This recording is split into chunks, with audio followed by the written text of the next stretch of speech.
coming to our Bioethics and Social Justice Summer Institute. This is our fourth and final event of the Institute. It is a panel on race, disability, and palliative care. The Bioethics and Social Justice Summer Institute was sponsored by the Philosophy Department, the Center for Social and Ethical Concerns, and a grant from the Lilly Fellows Program. So I want to begin by introducing each of our panelists. So we first have Dr. Pedro Calves, MD. He's the Chief of Palliative Care at Good Samaritan University Hospital. We then have Markaé Johnson, who is an MA student, a master's student in bioethics at Clarkson University, and also a Ph.D. student in philosophy at the University of Albany. And we also have Estela Divino, who is an LCSW-R, and she is Palliative Care Coordinator at Flushing Hospital Medical Center. I am the moderator. I am Kimberly Engels. I am Associate Professor of Philosophy here at Molloy University. So I want to begin, well, first actually, I said who you are. I'd like to go through each of you and just say a little bit more about what you do and about what your experience in palliative care is. Dr. Calves, would you like to start? Yes. Well, I've been in palliative care for many years. As we were speaking earlier in the morning, I started my career at Upstate Medical Center in Syracuse, and that's where I went to medical school, graduated in 1985, and immediately went to Nassau County Medical Center, which is now Nassau University Medical Center. And there was an amazingly diverse population. I went there on purpose. I could have gone to the other more prestigious places, but I wanted to see what there was to see. My background, I was born in Havana, Cuba in 1959, part of what is commonly called the Cuban diaspora at that point. And my first language was Spanish, and I grew up in New York City. That kid in all the schools that was ostracized and sort of beat up. So I grew to realize that although you may look one way, you aren't what you think you are, and you are what other people think you are. So when I went to medical school, my goal was really to take care of people who had no ability to take care of themselves. I grew up in the medical system in New York City, where I broke my hand and I sat in the emergency department at Elmhurst General Hospital for 18 hours waiting for a doctor to see my hand. So I was not privileged to have all the highest parts of medicine, so I decided I wanted to be that guy who changed things. I went into internal medicine. I fell in love with critical care medicine, because what young person doesn't like technology? So at that time, I went into critical care, went into my fellowship, and decided that critical care was lacking with interaction with people. So I went into pulmonary diseases and came back to Long Island from New Jersey and went into private practice on Long Island, West Islip, and over the years, spent a good career in internal medicine and developed, as we spoke earlier, as a career committee that I had to do palliative care. And it was a perfect fit for somebody who's critical care to go into palliative care. You can't fix everyone, but you can make them all better. So I went into palliative care and then eventually joined the Navy at the age of 54, which was a crazy thing to do, but I wanted to give back to the people that gave back to me. So went into that. And then as time went on, we transported palliative care into St. Charles Hospital, St. Catherine's Hospital, Good Samaritan Hospital, and now St. Joseph's Hospital. So it's a big, flourishing program.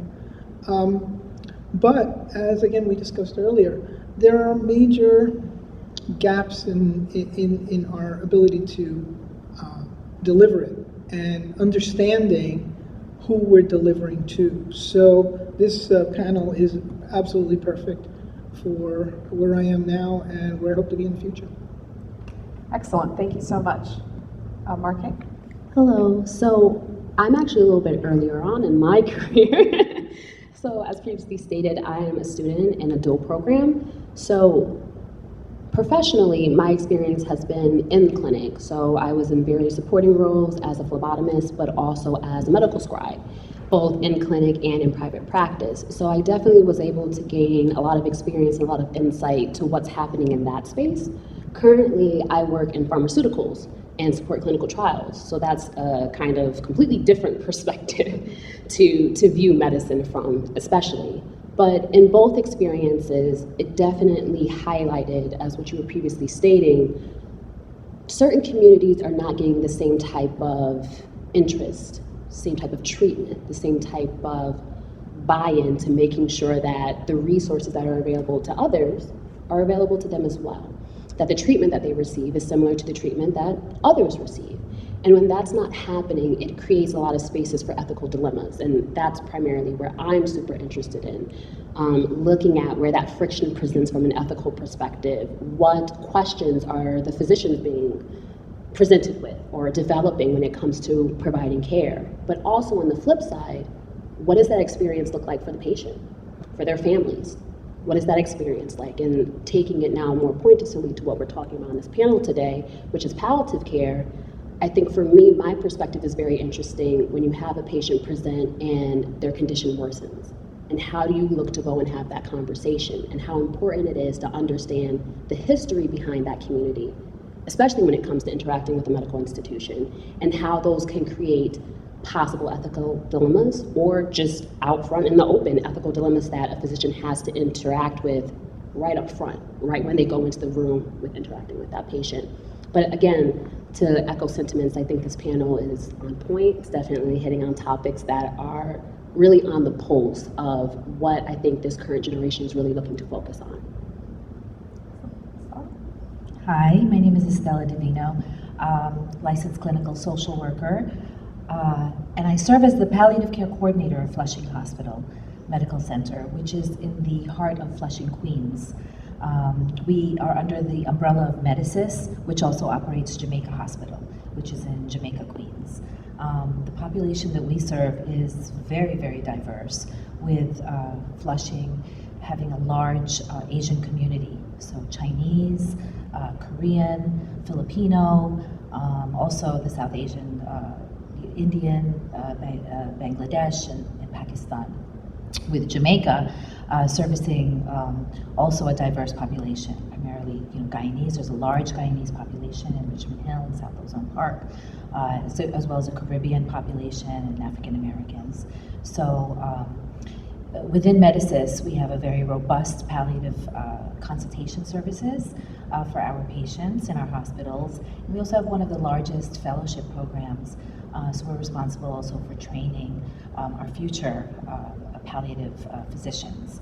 So they cycle through both hospitals, and they're exposed to this really wonderful kind of melting pot of patients that we see. About myself, I've been a social worker for about 30 years, a little over 30 years. Studied in SUNY Albany for my undergraduate, and graduate school was at Adelphi University here in Garden City. Many moons ago, I served in the Peace Corps in West Africa, in Guinea-Bissau and Cape Verde, and was able to learn a couple of different languages that to this day still able to use in my practice as social work. I've worked in a wide range of organizations, including for-profit long-term care facilities, nonprofit safety net hospitals now, corporate consulting, and psychotherapy practice where I focus on treating anxiety, depression, grief, loss, and bereavement, and life transitions.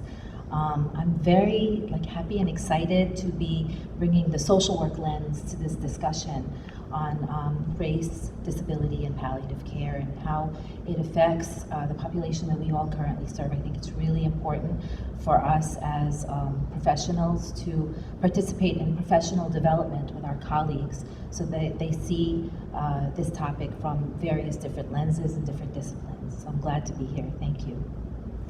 Thank you very much. Happy to have all of you. So I want to begin with the topic of race and racism as it relates to palliative care. And when we talk about this issue, sometimes when we present it to students or we present it to the public, it can be hard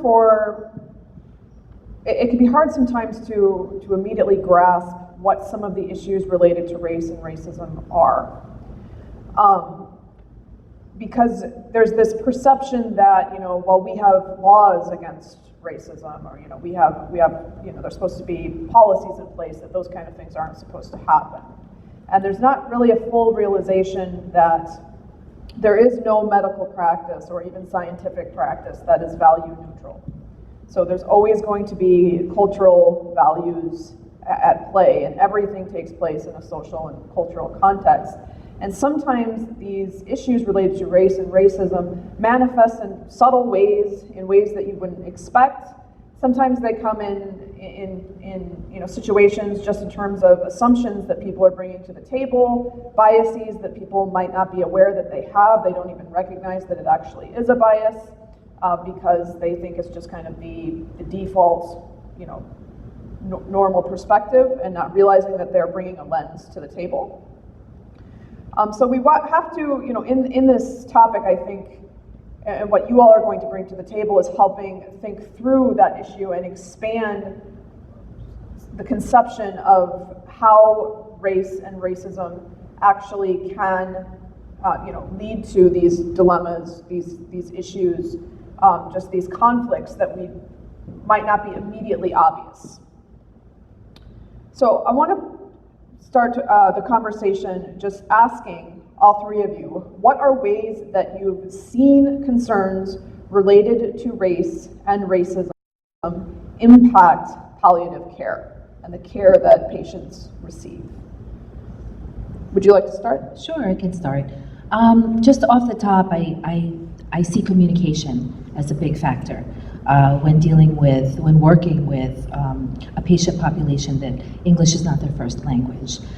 Certainly, communication can be a very big barrier, and having native speakers, native staff speakers, and proper communication interpreters can break down a lot of the barriers, because you have to consider when you're working with other cultures, with other races, what is their relationship to healthcare? What is their historical relationship to healthcare? Where is the trust? How have they been treated in the past? What is their access to proper healthcare? And who are their caregivers who are having these discussions with them? And what is their trust level with these, caregivers? Do they look like them? Do they share their values? Do they share their cultures? And if not, do they show some level of understanding of their values? So certainly, off the top, I would think that communication is a very big thing. I agree as well. I definitely echo those sentiments. And I think you touched on a good point when you were introducing the topic, was the various lenses that people present with when they enter into a situation. I don't think people realize that all of us have lenses that we use, that we don't necessarily realize that we're using in every aspect of our life. So it is only natural that we're going to see this complexity present in the clinic. And when it comes to race and racism, as a Black woman, I present with that lens as a Black person. So when I come into this space now when I'm in clinic and I'm thinking about maybe it's a family member or a loved one who's in a space now where palliative care is becoming a discussion, that lens is going to inform how I look to interact. That lens is going to inform how I feel. You touched on levels of trust.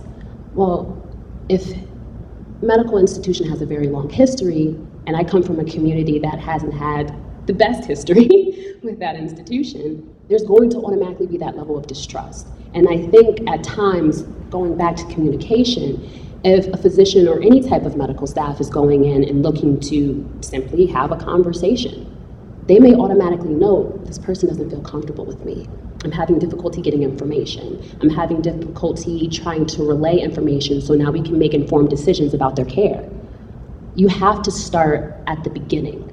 You have to understand who you're serving. You have to understand what that trust level is of that community before you can even begin to talk about care, whether it's palliative or not.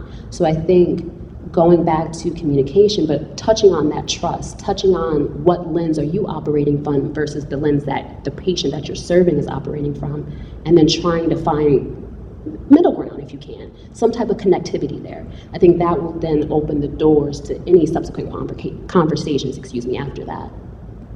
Excellent, thank you. Yeah, speaking about lenses, people are creatures that categorize things, and it's a good survival tool on the savannah, but it's not necessarily a good survival tool in modern society. The main reason for that is that you grow up and you learn things from society, from your parents, from the communities that you're in, and you find yourself, when you walk into a patient's room as a physician, reliving all the things that you were told. And I was told in medical school, and this was not that long ago, I mean, that was 1980s, 81 through 85, that people who were black had higher hypertension and it was difficult to treat. People who were black had less sensitivity to heat, and actually people who were redheaded had less pain symptoms. So it was things that you got taught in school, which realistically are nonsense, but you walk into a room and you hear that. You also were taught, and being Hispanic myself, I always thought it was pretty funny that the professors I was taught that in school that Hispanics are very emotional and it will go off on you at the drop of a hat. And I never saw that growing up. I mean, I saw my family get crazy, but all families are crazy. So the biases that are inherent in the medical education are hopefully getting better, and I have seen that they are getting better now, but you have a generation of physicians and nurses who have these biases built in. So it really, as you said, lenses that you see people through, and communication. And our challenge going forward is to break down these biases and get down to communicating with people as people. And once you gain that trust, as you said, that's when real meaningful communication can happen. Thank you. Just as a follow-up, do any of you have any, specific examples across your work, either in clinical practice or even just, more of the case analysis that you do, where you saw that issues related to race were playing a very prominent role in the care that someone received, or led to some type of ethical dilemma in the practice itself? I can definitely speak to that. So as a student, we do a lot of case studies. But fortunately for my program, all the case studies that we do actually happened, whether it happened 6 months ago or 6 years ago. But one case that presents in my mind, to your point, was an adolescent child that presented to the clinic, and they had this disease. I think it was related to chromosomes, and essentially they were of Asian descent, and culturally they had their own type of treatments that they would go to address this disease, because it was one that seemed to be prevalent in that community. And with the patient being an adolescent, clearly the physicians were looking to interact with their parents, and the parents were very much traditional. This is our culture, this is the way we treat this disease, we understand it, we understand kind of the prognosis for it and the way that we understand prognosis, and we're okay.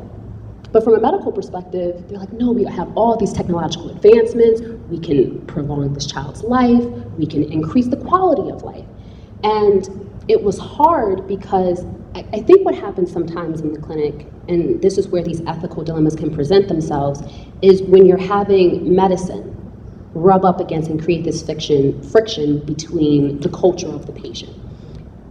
Culture is all-encompassing. It's not just food and music and clothes. It's also how you care for a person, different medicinal treatments. So when it comes to race and racism, and the lenses, and I think this is really profound, the lenses that kind of get presented in these situations, you have to understand how to navigate and communicate that and say, hey, listen, I respect that that's your culture and these are the medicinal ways that you look to treat this disease.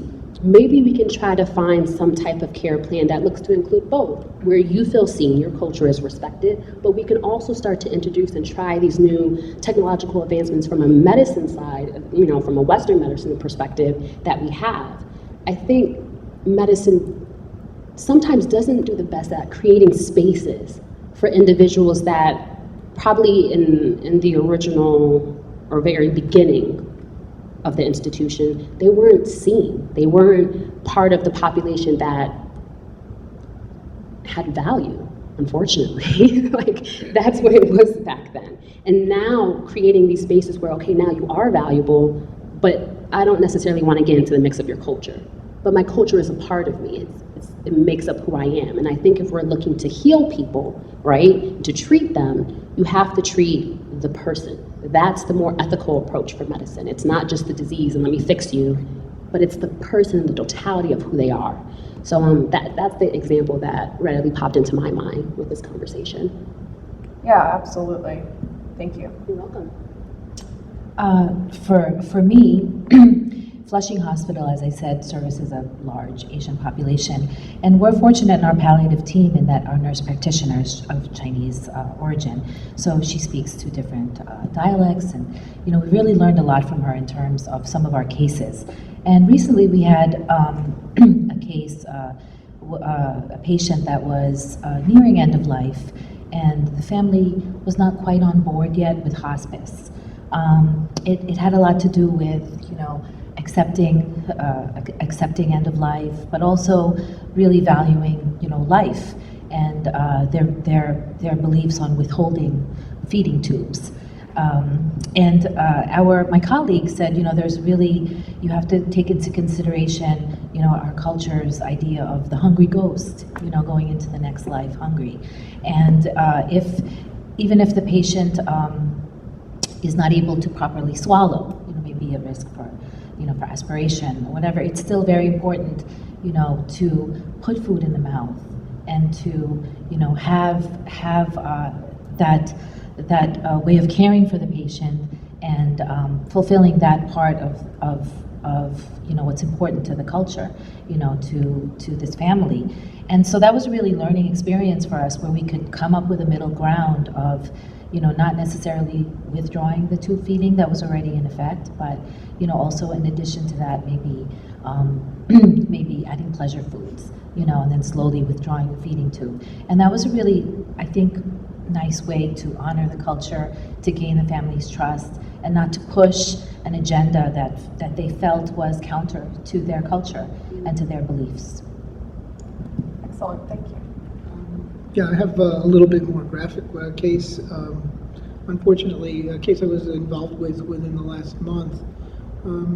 Young man, gentleman who, Hispanic gentleman who was fixing a pool in one of the folks out east, their house, and the pool filter exploded and literally blew off his head.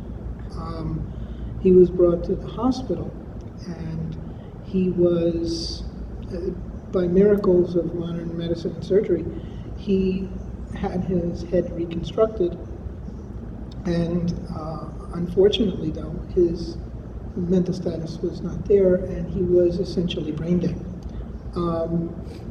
Palliative care got called in 24 days in to straighten these people out was the question. And part of the issue that we had, and it goes back to trust, and it goes back to not understanding the population, is that the surgeon said, the plastic surgeon was proud of himself that he managed to reconstruct him, and was himself asking for praise about how well he did.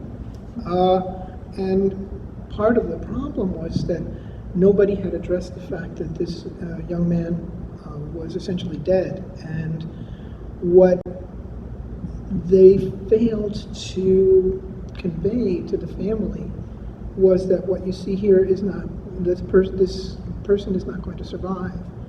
And we're not able to speak not just the language, but the culture, okay? Because those nice little translator boxes work very nicely, but they don't understand that why can't medicine fix this? You fixed his face, he looks wonderful now. Why can't you fix this? And it opened a chasm between the wife of this gentleman and the rest of the family, because the wife was seeing on a daily basis what was happening, what wasn't happening, but the rest of the family brought in religious articles, brought in pastors and prayer groups and a 5-foot-tall statue of the Virgin Mary and all of these things that the medical staff became aghast. How could you do this? How could you believe this? But in the vacuum of medicine, they had to fall back on something. And the misunderstanding of the medical staff that they weren't just crazy people who were hyper-religious, but trying to fall back on a cultural norm that they had when modern Western medicine failed, I think is, eventually we were able to tell them that there's nothing wrong with praying, but at this point it's not going to work. So eventually we got them to the point of letting him go, and they donated his organs as a lasting memorial to him. But the huge upset, the huge lack of trust and understanding that was done because you just didn't take the time to understand. And that is, again, one place where we have to go, the trust and communication. Thank you. All three of those were very good examples and really showed how, I think, how important this is, also how subtle some of these issues are, and how they come to fore when you're actually doing this work, and seeing how things related to trust and communication can make such a huge difference in terms of how that care is received and how that same event is experienced by different groups. Excellent. So I want to now shift to talking about disability. And I want to just give a brief introduction to this concept of ableism. And in its roughest definition, ableism means discrimination against disabled people in some way. In a more robust definition, it refers to the ways that society is structured and arranged and kind of designed with able-bodied and neurotypical people in mind as the default. When we make our practices and our laws and our buildings and our policies, they're kind of designed for and catered around with the assumption of able-bodied neurotypical people in mind. And so people who deviate from that norm in some way through some type of variation are then, disadvantaged. And so the disability emerges not just from the perhaps physical condition that the person has, but when that physical condition comes into contact with society and the way that society is not set up for that particular person to be able to flourish and to be able to accommodate that form of human variation. So just with this a little bit more, robust definition of ableism in mind, and thinking about, because that opens the door to a variety of ways that ableism can manifest all around us all the time, right? And if you are, able-bodied, you might even not notice the ways that things are difficult for someone who, might have to utilize a wheelchair, or might be using a walker, or might be hearing impaired. You might not notice the ways that they are disadvantaged. So, with that more expanded definition of ableism in mind, what are some ways that you've seen concerns related to disability or ableism in your practice impact palliative care or in your research? Well, I can start it off with that. So I will readily admit, ableism is something that I'm becoming more familiar with. It's something I'm learning more about. someone who is quote unquote considered able-bodied, there's definitely a bias that I come with when I'm looking to learn more about this community. But with that being said, I think one thing that presents like a possible concern that I can see, especially from an ethical perspective, is understanding what quality of life looks like, and understanding that the way an able-bodied person, as you talked about how we interact with community, or society, excuse me, how that looks to us and how that informs what we view as a quality life versus someone else who has a different experience than us and how they view quality of life, and not diminishing that person's experience of what they view to be a quality life or how they live their life, and not look at it in a negative light and allow that to inform or impact how you look to treat that patient. Because if I'm thinking about proposing a therapeutic, intervention for this patient, or I'm thinking about, hey, we've tried everything, now we need to move to palliative care possibly and enter into having that conversation. Well, I need to understand what that person's quality of life is going to look like. I have to understand what the cost is going to be to that patient if we move forward with another surgery or not, versus the benefit. And you're trying to you're going to go back to looking at what that baseline of quality of life was to now, okay, what difference am I going to see depending on what I do? But if you're automatically going in with the bias and looking at their baseline of quality of life as poor, right? Now that's going to inform every decision you make after that. And for that person, they may say, I'm at a space where I'm okay. I want to move towards palliative care. Sometimes you may have a situation where actually the patient wants to move forward. And the physician may be saying, no, but there's more we can do. There's more we can try. I can get you here and I feel you're there. And I think there has to be that respect of a difference of opinion, a difference of experience, and understanding that, from a bioethics perspective, we learn about medical duties. And one of them is respect for patient autonomy. Respecting what that patient wants, right? Sometimes what the patient wants or what's going to really provide that care and that treatment for them, that healing, is not necessarily what you may think would be the best option from a medical perspective. And that's a difficult space to be in. I can appreciate that's a difficult space for a physician to be in, or any medical professional. But it is one that comes up quite frequently. And I think you have to be mindful of that nuance, and how if you're not mindful of it, you definitely set yourself up to not only creating ethical dilemmas, but also navigating in a way where you're exacerbating the negative effects that can come out of that. Definitely, and even when talking to, let's say, patients in a wheelchair, or an elderly patient in a wheelchair, I think many people, especially maybe early in their career or whatever, speak directly to the families and not to the patient themselves. There's an automatic assumption that this patient lacks capacity or is not able to speak for themselves.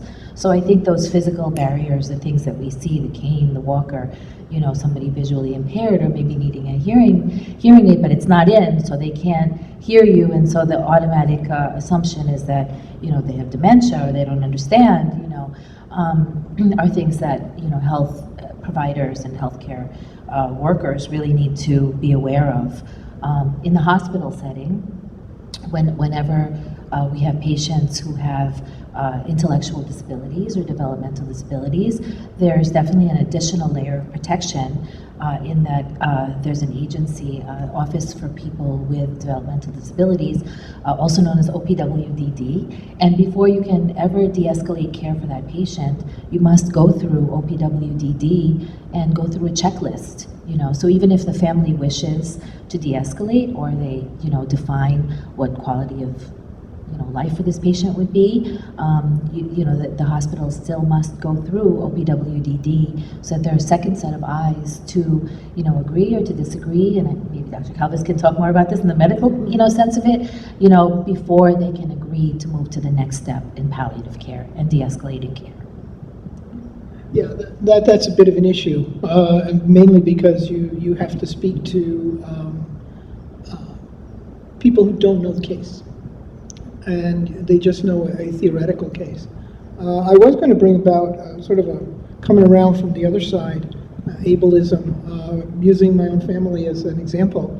I lost my sister in 2019. She had multiple myeloma, and she had multiple myeloma for about 10 years, which is about how long you last on multiple myeloma. But she worked at Stony Brook as a echo tech, and one of the things that I see with ableism from the other side is that physicians will impose their beliefs on how well you're going to do on patients and families, regardless of the fact that they do not see past the door where their office is.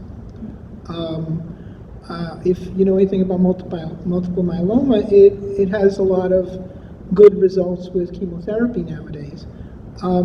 But the side effects of the chemotherapy can be horrendous. And my sister was somebody who ran marathons and did all kinds of stuff, and she was reduced to severe neuropathy from the medications and wheelchair bound. And without thinking about it, she just went along because that's what you were supposed to do. The doctor says, I'm going to do really well, and of course I'm going to do really well. And it came to the point where I had to bring her to all her doctor's appointments in a wheelchair. I had to help her get in and out of her car. And she did drive right up until the end. She drove herself to her last chemo.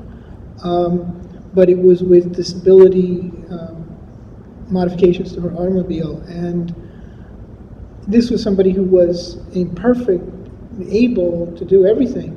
And the doctors didn't stop seeing that. And that is part of ableism that I think we don't see, because what our medical interventions can sometimes do is to diminish people's ability to function. And the doctors don't see past the numbers and the statistics on what people should be doing. So one of the things that I was able to do for her is to point out to her oncologist that this isn't going to go any further and we need to stop, because now this is where she is. So, and when I did that, they did exactly what you said. They stopped talking to her and they started talking to me. And it wasn't that she was unable to make decisions. It was just that she had perfect trust in the physicians, which I felt they kind of let her down because they didn't tell her how she was going to be. And once again, there's two ways that you can look at ableism. I'm going to make you better, or I'm going to cure you, is a form of ableism as well. Yeah, that's sometimes a neglected aspect of ableism. Sometimes this idea of assuming that somebody with a disability automatically needs to be cured, that their disability needs to be eliminated, that it's a bad thing. And that is also saying that we're not being tolerant of disability. We're saying it's something that we need to fix, that we need to get rid of. So thank you for those examples, all of you. Dr. Calves gave us a good example. Did either of you want to share a specific case example or work experience related to where ableism played a role related to the care that someone received in a palliative care setting? Sure. So I remember a case study that we did, and this was based off a real experience. There was a gentleman who presented to the clinic, and he was a person who didn't have a permanent residence, but still had, I believe it was diabetes. I think he had some type of chronic condition that go to the appointments, follow up, all of these things. But something happened outside of the clinic that led to him having to come in, and it was a very severe injury. And essentially what happened was he just progressively got worse and worse and worse. But this patient highly prioritized his independence, but he was also a double amputee. So, and I think sometimes, again, going back to these lenses and coming with your own bias, you're thinking about how do I navigate in the world with all of my limbs versus someone who doesn't. And now when we're taking this very kind of abstract idea of independence, what does that look like? How do you interact, right? So essentially what wound up happening was the patient reached a space where they now talked about palliative care. And the patient didn't want it. I'm independent, I don't want to stay in here, I like being out and about, I like just being free and moving and doing what I want to do. And I think sometimes physicians have to be very mindful, and medical professionals have to be mindful, what is the goal for that patient, and working towards that when you're developing a care plan. So even in palliative care, right, they ultimately were able to have a conversation, gain trust, move forward in that space, but we're not going to have you stay at the hospital because you don't want to be here. This doesn't make you feel comfortable. So maybe we can do some type of out of the hospital type of situation. Maybe you can find some family members or friends that you can go and kind of be in this comfort space, but you're not in a setting where you feel fully uncomfortable and still have that palliative care treatment that we're looking to have you move towards.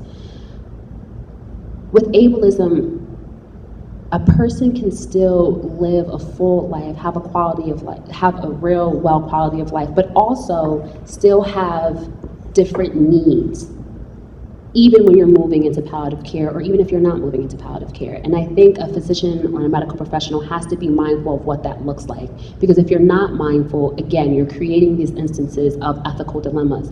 And the big thing, I've been saying ethical dilemmas, it goes back to harm, right? Now, maleficence. You don't want to harm the patient. But harm isn't just physical. It's not, oh, I do a bodily injury, I hit you, I cut you, there's blood. That's harm. It's more than that. Right? You can have emotional harm, you can have mental harm. And I think when you move into a very practical space, medicine, science space, that extra complexity, right, that color sometimes gets missed. And if you miss that, again, you can still harm a patient even if you don't physically harm them. You can still have that mental and emotional harm, and that's just as impactful as a physical harm. And I think that has to really be thought out and not forgotten. Excellent, thank you. Okay, so the last question that I have, can you think of, or could you provide some examples about ways in which we can approach end-of-life practices with consideration for these lenses of race and disability? So from your experience, do you just have specific ways or specific recommendations for end-of-life care that kind of center these concerns of race and disability, or at least take them into consideration? Okay, I can start with that one. Okay, I think that there are different ways to tackle end of life with looking at it through a lens of race and ableism. One of the things that we talked about was already communication, right? Getting over that communication barrier. The other thing that I can really think of is creating community partnerships with the people that you serve, getting to know who the community leaders are, not just the elected officials, but the unofficial community leaders through their churches, through businesses, business leaders from within the community, and creating that trust within that community so that you have a better understanding of the population that you're serving. Definitely increasing health literacy and increasing our patients' understanding of what is palliative care versus hospice. Because I think most people lump that in, and when they see a palliative consultation being called, they immediately, their mind goes to the worst places. Am I dying? Why is palliative care being called? So increasing health literacy of the people that you're serving, and so that they have an understanding of what you are talking to them about. From a larger systemic point of view, looking at your hiring practices. Who are you hiring? Are the people that are serving your population represented, within your staff? Do you have professional development where you're training your staff? And I think, lastly, from what I can think of, are understanding our own implicit biases, which I think is so important when we're healthcare workers working with a diverse population. What are our own biases? How do we think of, just even our colleagues, you know, when we see a female colleague, do we automatically think they're X, Y, and Z profession? You know, how do we look at our, you know, when we treat patients who are, you know, from a marginalized population, LGBTQ population, you know, how are we addressing their pronouns properly? You know, are we understanding their special needs? You know, are we understanding things like that? What are our biases? And once we understand and accept our biases, how do we then address them? You know, how do we address them through education, through expanding our social circles, you know, through understanding and getting to know our colleagues, you know, from different cultures. I think that just in those general ways, it will make us better professionals when we address end-of-life issues with our diverse population. Excellent, thank you. Yeah, I think asking ourselves what assumptions or biases we're bringing to the table that we didn't even realize that we're bringing is a really important step for anybody working really in any field, but especially when you're working in healthcare with diverse populations. So thank you very much. I think the other additional point I would add to that is knowing the history. I remember, it wasn't too long ago when I was an undergrad student, and I remember I would learn about the history of science and biology, and I remember sitting there and I'm just like, oh, why do I need to know this? Why is this so important? But now that I'm a little bit more mature in my academic career, especially as a grad student, you understand how important history is because it helps you understand the past and how it's informed your present state, and it can kind of give you some idea of what the future state will look like. And tying that back into our conversation about the practice of medicine, about racism and ableism.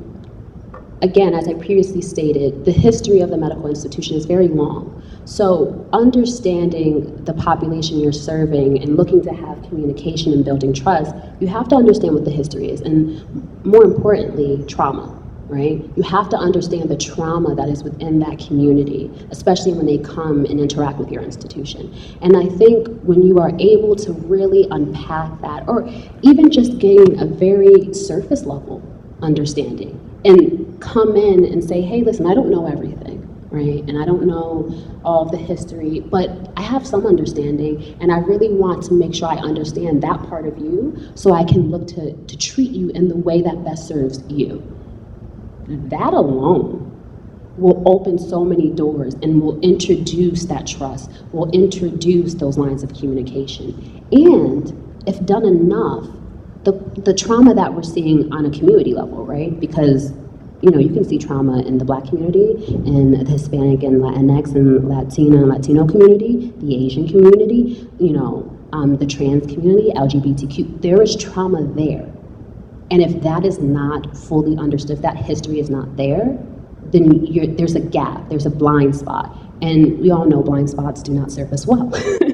So being more informed in that way, and informing end-of-life practices in that way, that will definitely, I think, better serve to provide a more ethical care being administered to these patients. Yeah, I think understanding the history is so important that it's not emphasized enough because, you know, when you have a community that has been historically discriminated against, those experiences, you know, they linger in the collective consciousness of that community. Even if not every single member can, you know, recite, you know, this historical thing happened, it's still, you know, those experiences are kind of there just in their collective approach to how they interact with the health profession. And so having an understanding of that history and what that community has been through, I think is extremely important and vital to providing quality care. One of the things we had spoken about earlier is, well, in the military they call it situational awareness. And one of the things that I believe in my experience, I've been a doctor for 300 years now, is that the medical community does not have situational awareness. They don't know where they live. They don't know who they take care of. And when part of what I've been doing the last few years is being the kid who says that the emperor has no clothes, and saying, do you know where you work? Do you know who the population is? Do you know, I work, my main hospital is Good Samaritan. Do you know who lives in Wyandanch? Do you know who lives in that house with the 14 mailboxes in front? You don't. And generally, the reaction of those people I bring this to is open mouth and crickets. They don't understand that. So one of the things that the medical system needs is situational awareness and communicating, not just with themselves, because that is what I see happening is we get into a situation where we talk to each other very well, but we need to talk to the community. We need to bring folks from the community, like you said, reach out to the churches. This is where people live, the churches. The community centers. Bring your outreach vans not to the 5K run, but to the community who needs a blood pressure check. I work as a medical director for Bishop McKee Family Health Center, which is a place where people who have no insurance go. And no insurance in our neighborhood equals non-documented people. And that is underfunded. And it's underfunded as I'm the only doctor. So these are things that we have to learn. I know we're trying to make money, I know we're trying to survive nowadays, but if you're not serving the community, you're not doing what all the major religions in the world say to do, which is to take care of each other the way we would want to be taken care of. Absolutely. I think that situational awareness is so important, and it comes back to kind of my opening remarks when people think that, you know, medicine is like value-free, and they think that, oh, it's just learning about how to take care of the body, and then you can copy and paste that into any context or any setting, and that's not how it actually is. It's that whatever population you're serving, there's a value framework there and a cultural background that you need to understand in order to actually provide that population with care. And it's that understanding that situation, that situational awareness that you mentioned is a very important part of care, and care suffers, I think, significantly when that isn't there. So I think this has been an excellent discussion. I wanted to give, if either any of you have closing thoughts, just any last words that you'd like to say before we wrap up. I think I just had one point, you had touched on it in your last remarks, and it was really, I think it was really poignant and important to highlight, is that each case is different. One of the biggest things as a student of bioethics that I constantly get hammered into me is that every case is unique. There's different facts for every case. So you have to check yourself, especially if you're trying to come from an ethical standpoint, right? Not every case is the same. So you can have everything, you know, the sex, the race, possibly culture, area, disease. Everything can be the same. The case can be completely different.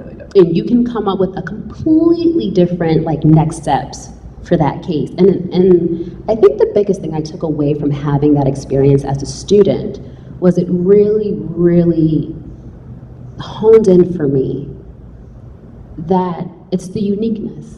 It's the uniqueness of each case that creates these complexities. And that's when you really start to see that skill set come out of the physician and the medical professionals. That's when you really start to see that real foundation of trust and how that's so pivotal to the actual functioning of the practice of medicine in totality. You really see that come out there because you realize now everything that I learned in a book, every practice case that I've done, that was practice. This is real life. Real life is not black and white. Real life is not one shoe fits all. This is like different each time. And you have to be ready to come in and say, hey, listen, there's probably things that I don't know. I admit that. Teach me. I want to help you help me. I want to build that relationship and that connection. And I want to make sure I'm serving you and treating you and caring for you in the way that works for you. And again, opening these doors to conversation, opening these doors to trust, it really unpacks that for an individual. And I think it creates this space where dialogue can occur, where real connection can happen. And like you were saying, now you are beginning to know your patient, you know your community now. You're able to make those connections. So I think, again, I just wanted to highlight that point because I thought it was really poignant and important. Thank you very much.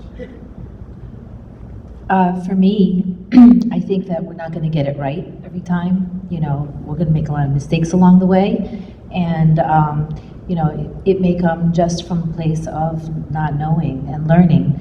And things like this, I walk away from a panel like this having learned so much more than maybe I brought into it, and I think that things like discussions and learning about other people and about each other, we have to adapt like a growth mindset to it, right? So what we don't know now, it's because we don't know it yet, right? And that every experience that we have is meant for us to grow from and to better serve our, future patients and future clients. And if anything, that's what I take away from this. Thank you. Thank you so much. For me, one of the most powerful things to be able to say is, I don't know. When you get enough gray hair and when you get enough years under your belt, people expect you to know everything. So they come to you and they expect the answers. And the most important and empowering thing in the world is to say, I don't know, let's figure this out. And teach me about what I don't know.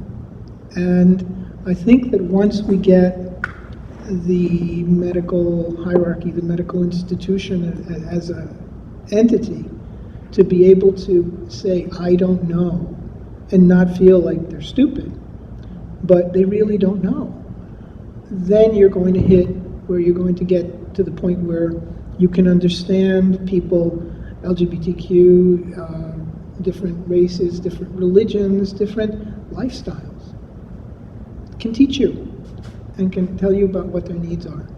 But I think that what the medical system needs now is to understand that they don't know everything and then go from there. Excellent. Thank you so much. I want to again thank all three of our panelists. This has been a very intriguing and engaging discussion, and I think it's been very beneficial and fruitful. Thank you to everyone who attended. Also, thank you to the School of Arts and Sciences, the Philosophy Department, the Center for Social and Ethical Concerns, and the Lilly Fellows Program.